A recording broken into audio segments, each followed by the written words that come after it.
Hi friends, நான் உங்கள் ரம்யா பேசுகிறேன்.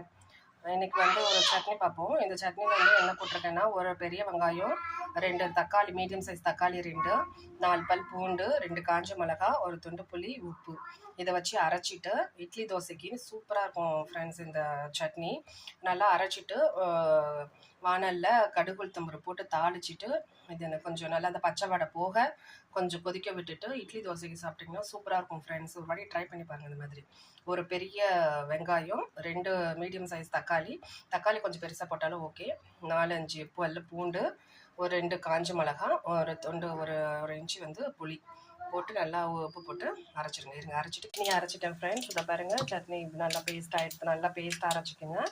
அரைச்சிட்டு இதை வந்து தாளிப்பில் ஊற்றிடுவோம்.